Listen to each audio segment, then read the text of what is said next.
29 March 1989. We're in the Rose Garden for President Plate and Mrs. Bush bring the puppies out, play with them. Open coverage, Kent and Jerry. Okay. Come up at all? I only did it once.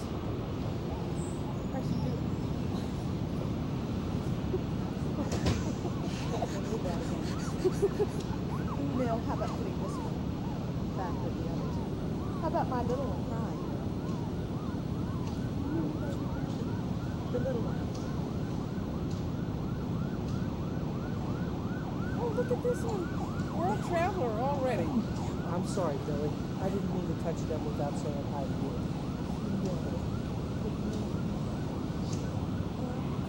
Start with all of them, Mrs. Bush, or are you going to keep one?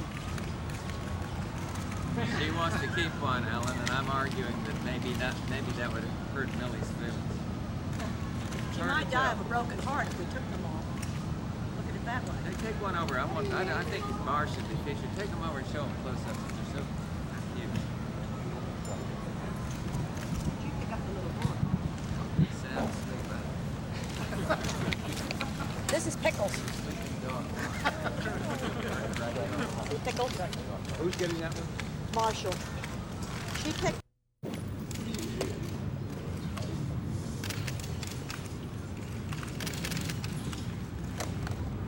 You think you might breed her again, Mrs. Bush? This is it?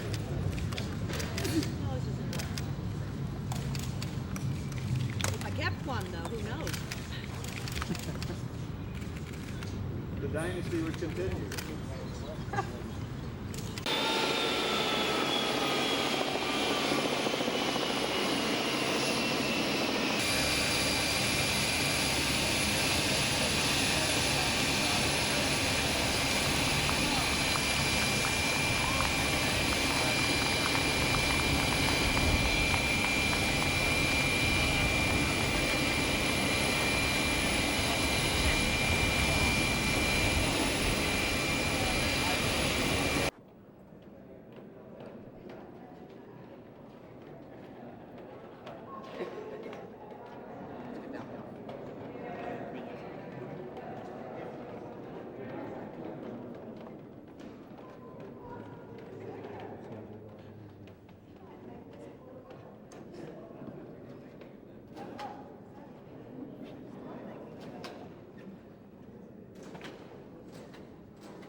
What are you going to use for a raincoat for the president? It's not going to rain anymore. It's not going to rain on our parade. Shield in the nest. You want to see the tree on this side? Yeah, that's it. I'll tell you what, let's go over here.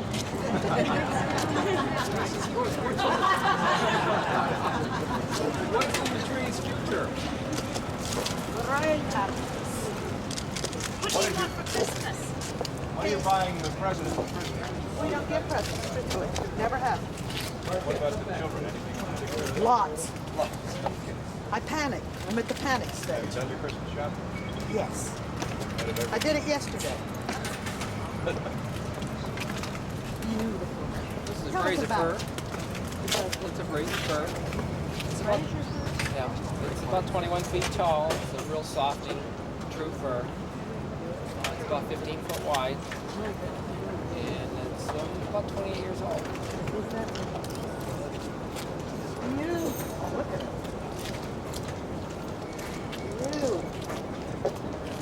Oh, it's going to be really beautiful. We enjoy it very much. Thank you very much. I'm wondering how they're going to get it. Yes, I wondered that when they told me how big the door was. Oh. Miracles happen every year here, though. Don't worry. It'll get in. Get one shot of you guys right here. Just sort of How about all the family? right too? here. That's always All the fun. family, the kids, and the...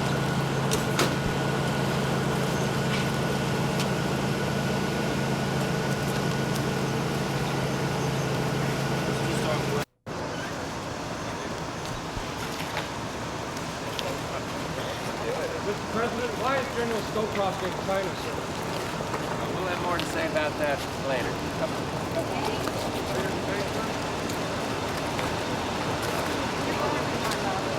It doesn't hurt a bit. Doesn't hurt a bit.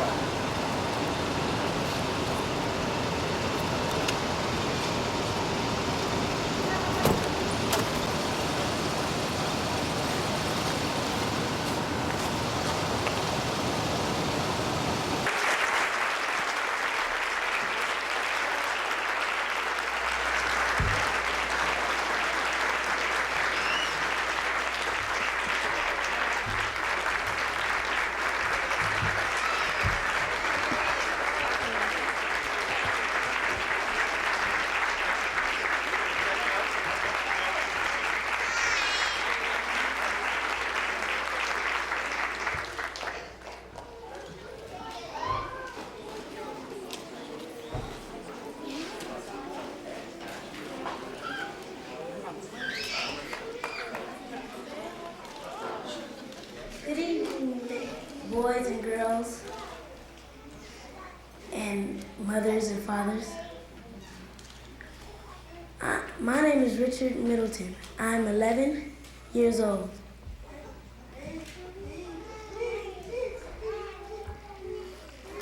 I adopted my father and Quite a few. You know the Jetsons or the Flintstones or Yogi Bear? Well, the people who work at Hanna-Barbera created those cartoons, and now they're creating a new character who will encourage families to adopt children. And some of you may be aware of a TV program in which children who want to be adopted go on television in cities across America. It's called Wednesday's Child, and it is very successful. Almost 3/4 of all the kids who appear on this show find families.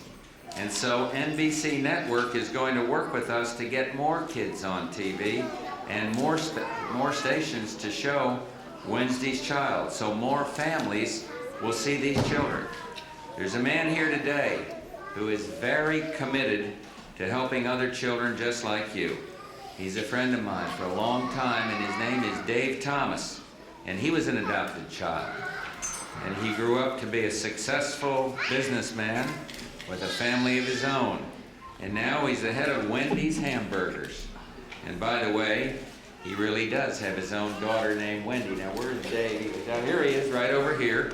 And he's going to make information available to help put loving parents together with special needs children in Wendy's all across the country.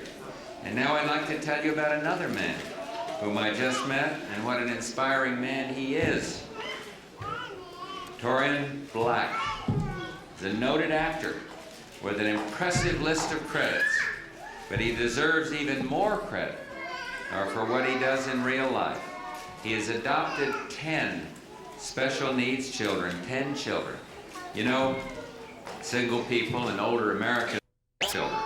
And for the adoptive parents, by giving them the joy of raising and loving a child. See the sign behind me? Adoption works for everyone.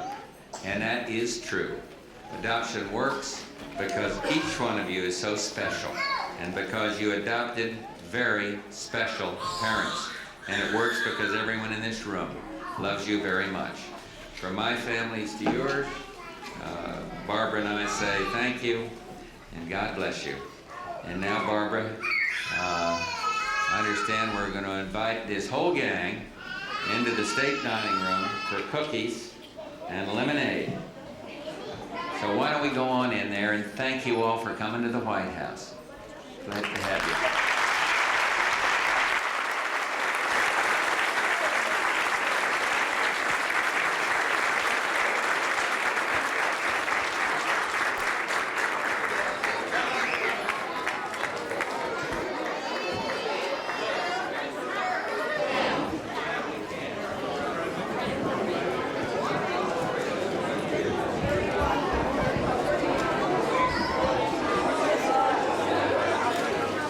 The story today.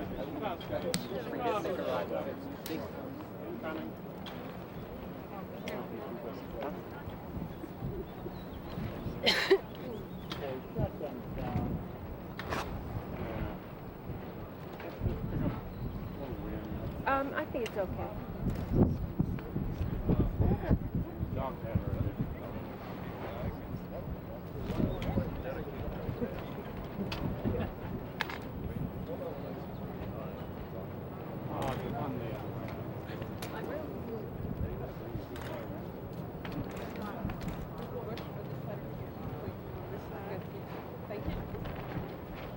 That's my best side. Jack the knife down. Ladies and gentlemen, we're gathered here today in Bush's home. Thank you for inviting us for a very important event. All of us at the United States Postal Service are pleased to be a part of the literacy campaign by issuing this postal card. We're proud of the contribution our First Lady has made and is making to this program. The fundamental ability to read is a gift that most of us take for granted every day, a precious gift. And from our point of view, reading was not an integral part of our lives, the Postal Service would be out of business. Imagine the pain of applying for a job, ending with the paperwork, having no idea how to fill in the blanks, or even trying to find an employment office across town without even being able to read street signs or bus schedules. The truth is, we all meet Americans every day that are functionally illiterate. We would never suspect that they can't read. Thank goodness for the thousands of volunteers who offer the gift of literacy to these Americans in need. Again, I'm proud of this work, proud that the Postal Service can promote literacy with the issuance of this postal card.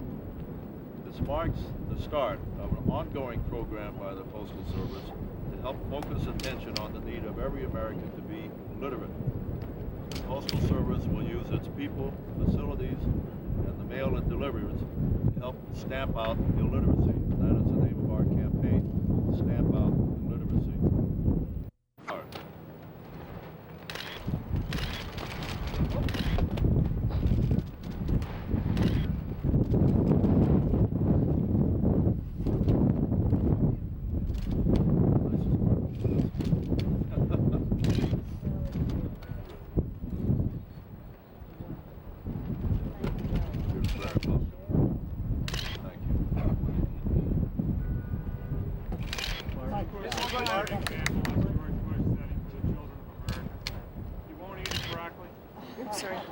But I'm eating his broccoli. Don't worry about it.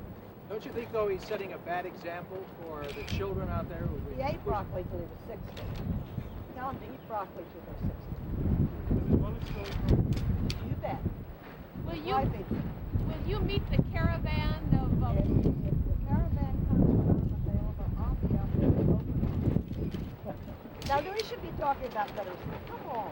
Is he that persnickety an eater? He's not?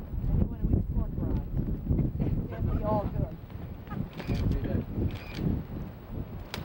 What else does he like? We're talking about... Thank you very, very much, President Cohen. Mrs. Gorbachev, trustees, faculty, parents, and I should say Julia Porter, class president, and certainly my new best friend, Christine Bicknell.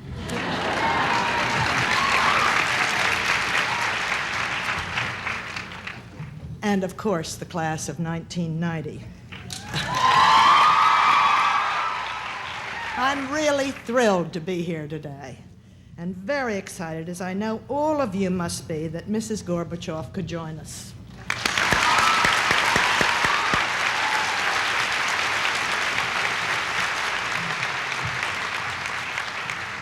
These are exciting times. They're exciting in Washington, and I had really looked forward to coming to Wellesley. I thought it was going to be fun. I never dreamt it would be this much fun, so thank you for that. More than 10 years ago, when I was invited here to talk about our experiences in the People's Republic of China, I was struck by both the natural beauty of your campus and the spirit of this place. Wellesley, you see, is not just a place, but an idea, an experiment in excellence in which diversity is not just tolerated, but is embraced. The essence of this spirit was captured in a moving speech about tolerance given last year by a student body president of one of your sister colleges. She related the story by Robert Fulghum about a young pastor finding himself in charge of some very energetic children, hits upon the game called Giants, Wizards, and Dwarfs. You have to decide now, the pastor instructed the children, which you are, a giant, a wizard, or a dwarf. At that, a small girl, tugging at his pants leg, asks, "But where do the mermaids stand?" And the pastor tells her there are no mermaids. And she says, "Oh, yes, there are. They are. I am a mermaid." Now, this little girl knew what she was, and she was not about to give up on either her identity or the game. She intended to take her place wherever mermaids fit into the scheme of things. Where do the mermaids stand? All of those who are different, those who do not fit the boxes and the pigeonholes. Answer that question, wrote Fulghum, and you can build a school, a nation, or a whole world.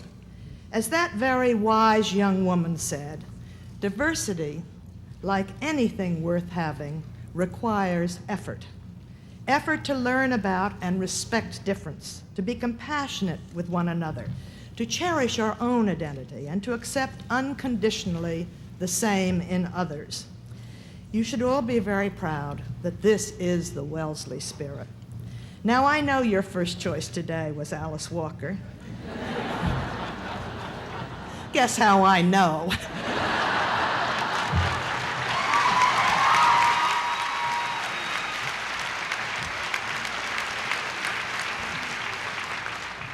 Known for the color purple, instead you got me, known for the color of my hair. Alice Walker's book has a special resonance here. At Wellesley, each class is known by a special color. For 4 years, the class of '90 has worn the color purple. Today, you meet on Severance Green to say goodbye to all of that, to begin a new and a very personal journey to search for your own true colors. In the world that awaits you beyond the shores of Lake Waban, no one can say what your true colors will be. But this I do know. You have a first-class education from a first-class school, and so you need not, probably cannot, live a paint-by-numbers life. Decisions are not irrevocable. Choices do come back. And as you set off from Wellesley, I hope that many of you will consider making 3 very special choices. The first is to believe in something larger than yourself, to get involved in some of the big ideas of our time. I chose literacy because I honestly believe that if more people could read, write, and comprehend, we would be that much closer to solving so many of the problems that plague our nation and our society. And early on, I made another choice, which I hope you'll make as well. Whether you're talking about education, career, or service, you're talking about life. And life really must have joy. It's supposed to be fun. One of the reasons I made the most important decision of my life, to marry George Bush, is because he made me laugh. It's true, sometimes we laugh through our tears, but that shared laughter has been one of our strongest bonds. Find the joy in life, because as Ferris Bueller said on his day off, life moves pretty fast, and you don't stop and look around once in a while, you're gonna miss it.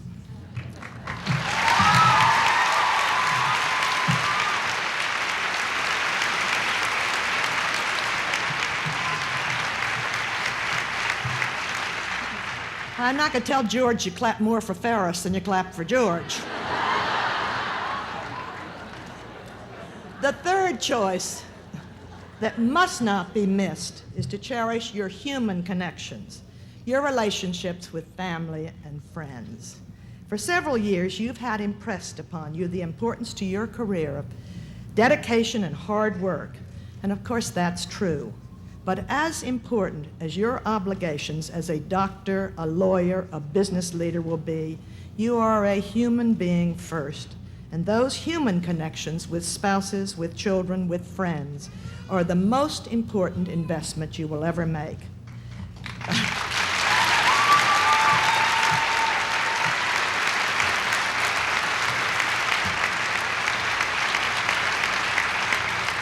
At the end of your life, you will never regret not having passed one more test, winning one more verdict, or not closing one more deal.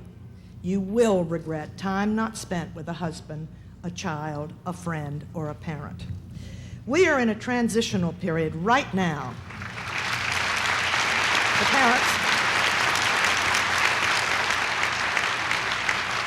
we are in a transitional period right now, fascinating and exhilarating times, learning to adjust to changes and the choices we, men and women, are facing. As an example, I remember what a friend said on hearing her husband complain to his buddies that he had to babysit.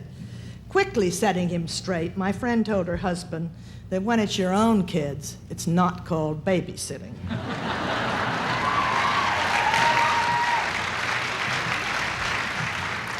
Now, maybe we should adjust faster, and maybe we should adjust slower.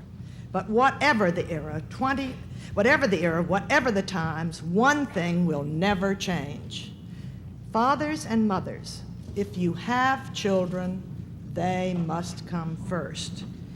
You must read to your children, and you must hug your children, and you must love your children. Your success as a family, our success as a society, depends not on what happens in the White House, but on what happens inside your house.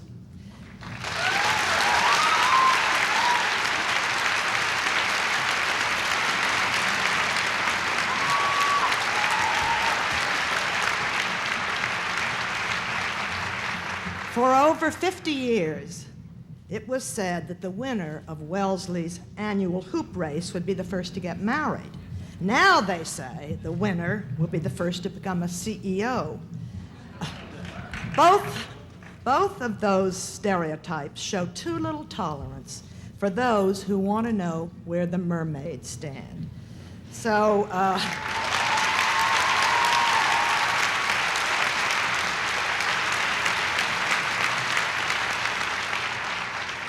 So I want to offer a new legend. The winner of the hoop race will be the first to realize her dream, not society's dreams, her own personal dream. And who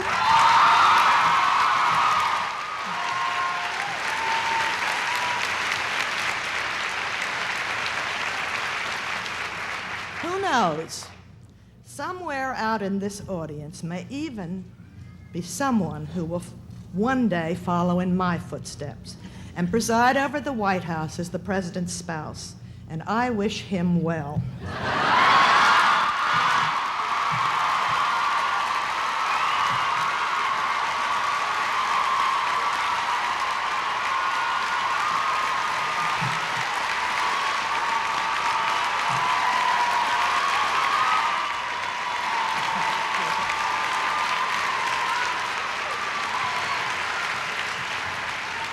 Well, the controversy ends here, but our conversation is only beginning, and a worthwhile conversation it has been. So as you leave Wellesley today, take with you deep thanks for the courtesy and the honor you have shared with Mrs. Gorbachev and with me. Thank you, God bless you, and may your future be worthy of your dreams.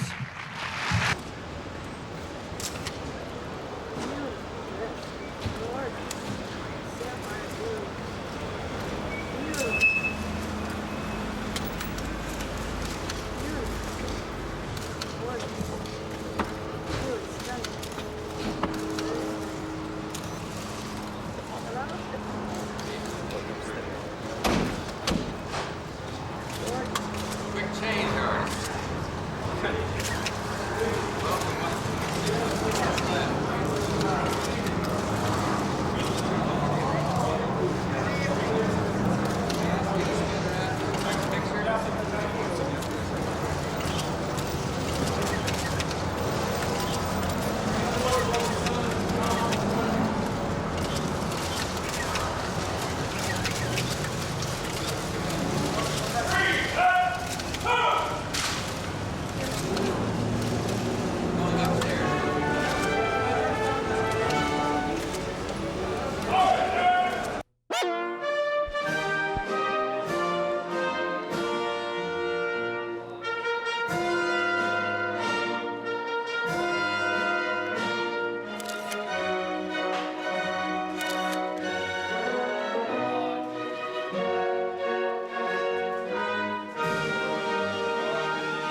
you guys pretty tight up there? Stars and stripes, whatever.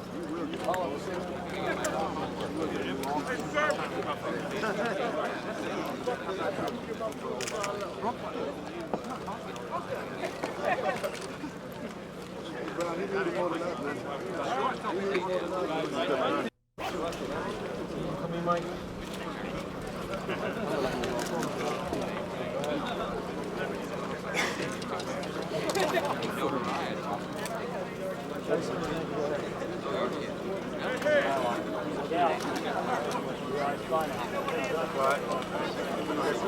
Huh? What? You disconnect me and I can go ahead.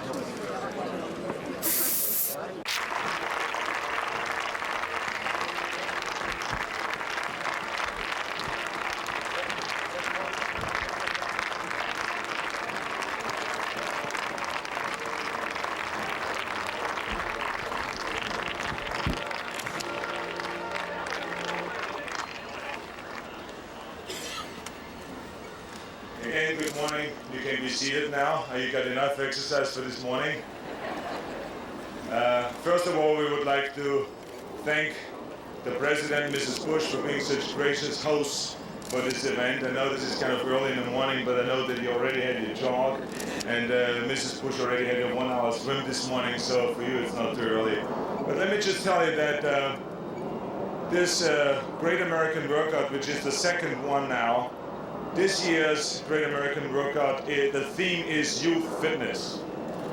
And the reason why we make it youth fitness is because the youth in this country have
got them?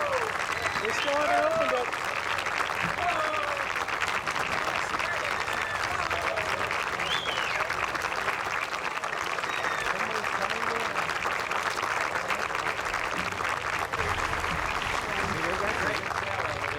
Let me just say that.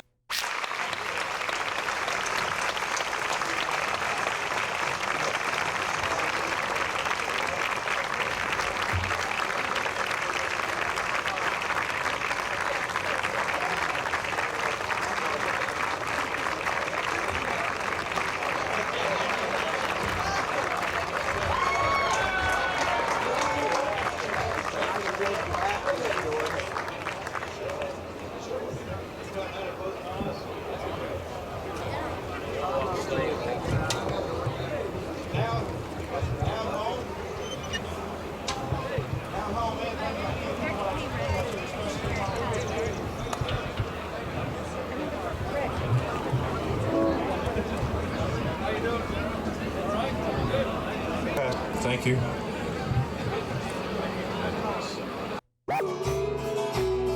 Things move at a slower pace. Nobody's in the rat race. And these days that's a special way of life. Down home, where they know you by name and treat you like family. Down home, a man's good word and a handshake are all you need. Folks know if they're falling on hard times, they can fall back home.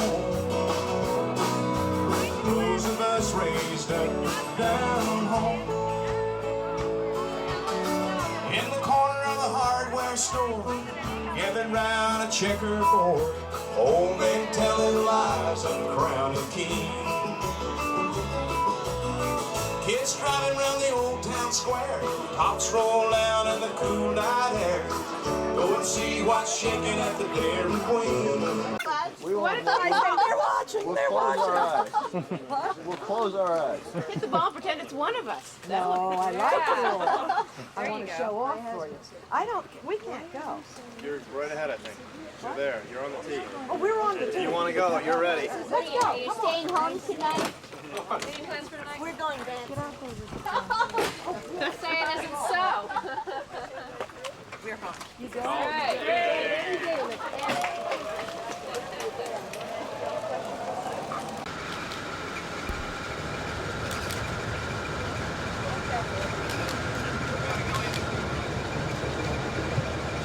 How was it?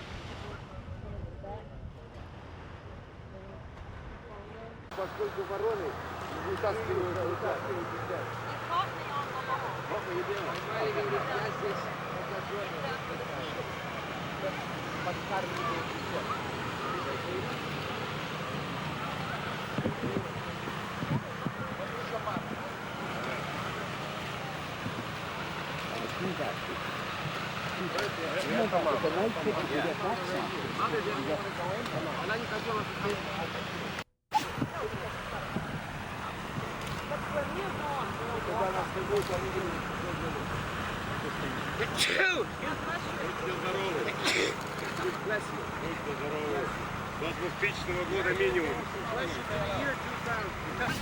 You're ready. Here, Millie. Here, let's put Garth in the middle. Right here. Okay. You're ready. Got it.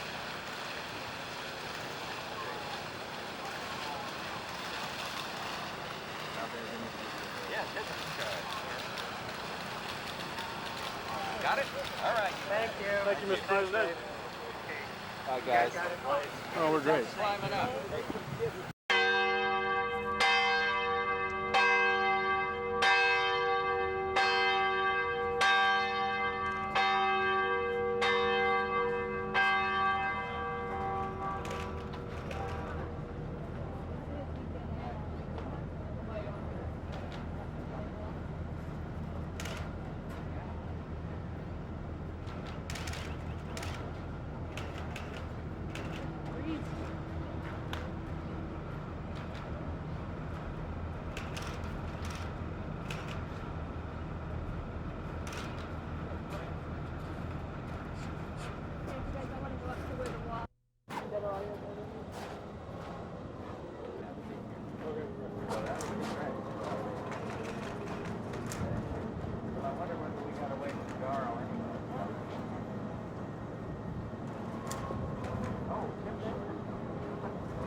Boys and girls, the cast of A Christmas Carol.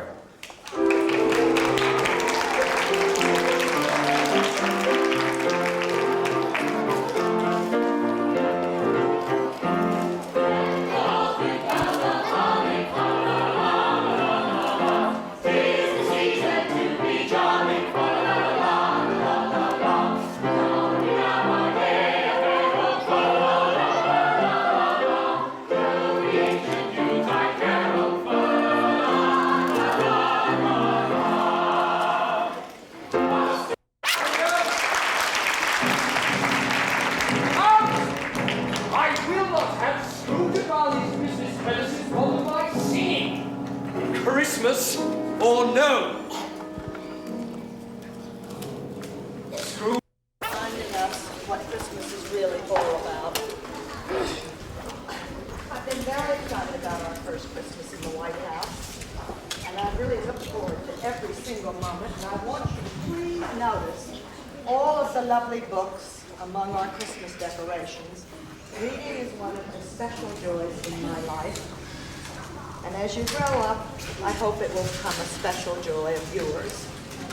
I want to thank all the volunteers from the Hospitality and Information Service for their great help with our party this year, as well as the wonderful abracadabra magician. And now I hope you'll all follow Peter Pan, Snow White, Pinocchio, and Winnie the Pooh down the cross hall into the state dining room for some Christmas cookies. This little girl, I don't know, so...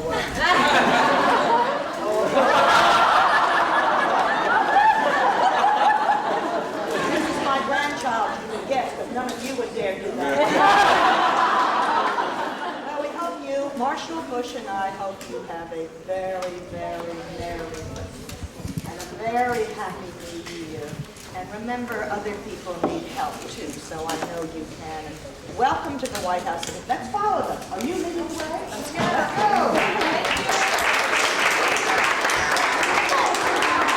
This is the first time an Oregon tree is coming to the White House. We're very happy about it. She's got a new one. First Blue Room Christmas tree. And the first personal tree for President Mrs. Bush to the White House. Mrs. Bush, can we get you posed over here for us? Yeah, We're not getting a picture over there. Thank you. You're a wonderful person. That's good, Clayton. Wonderful. That's the end of the horse you want me to be by? You wouldn't like me by the horse's head? Where are the Sanders kids? Right here. No, you're not Sanders' kids, are you? Yeah. Oh, you are. Grandchildren. Oh, so you were learning how to use it. I was thinking they were yours. No, ma'am, they were. I was taking this as an opportunity to train them how to do brick. Oh, great. Look at the base of that thing. It's beautiful.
Good morning. On behalf of the Barbara Bush Elementary School students, teachers, and staff members, I would like to welcome our special guests, parents, and friends who are here with us today. Thank you for coming to share this special occasion when we dedicate our beautiful new school building to the education of the boys and girls who are here today and the generations of students who will follow them through these halls. I wanted to say Good morning, Mrs. Bush. These big things are first graders? They are first graders. They're enormous. Now, I picked this book to read to you today because I thought she'd be in the first grade. Let's see, open your mouths. You all have your front teeth. And no one here without teeth? Yes. I lost one. You lost one. I lost two. I lost two. I lost six. There's only one thing wrong with this book. Peggy, I can't see a thing. Oh, I'm sorry. Now, I know the name of it. Do you know the name? Fly all the way home. You probably could, said Ma. Yes, said Nana. If Grace puts her mind to it, she can do anything she wants. Great story. Happy ending. You ever heard that story before? No. I never read it before. I saw it at home and thought, I'm going to bring that story because that says what I want to say. If you work hard, if you try very hard, you can do anything you want. Isn't that nice? Who likes stories with happy endings? I do. Who saw the little girl come running up in here a minute ago? Guess whose granddaughter she was? Yours. I didn't find it disconcerting. You have no teeth. That's why I picked this story. That's right. There are others like you, too, in this room. They're just hiding theirs. You've got new teeth, don't you? We heard a story yesterday about a boy that hid his teeth because he hasn't lost any yet. He hid his teeth because he hadn't lost any yet. Yeah. Well, everybody loses. Some people lose them at 5. Some people lose them at 7. 6. I lost mine at 5. See, a lot of so exciting. You know, I always thought you named schools after dead people.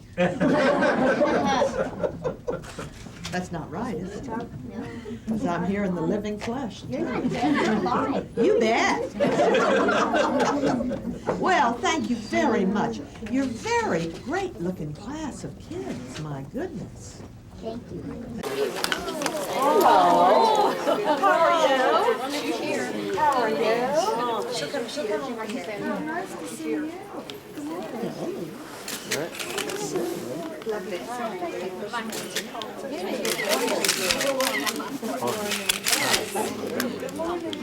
They were in the Service Control Army. We didn't quite have the Air Force. we got a lot of Air Force here. That's right. If you ladies hit, You guys want to pull back towards the door a little bit?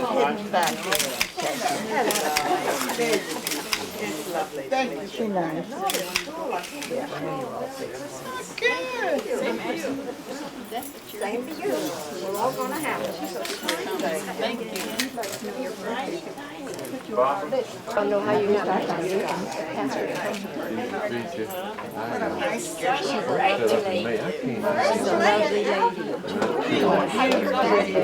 Very nice. I've only seen her once or twice on TV, that's all. She's down to earth. What you see is, that's what you said. Lovely lady. Ooh, and I'm in your way. Sorry, let me go. across the board. For the distinguished veterans, right? That's right, yeah. Right.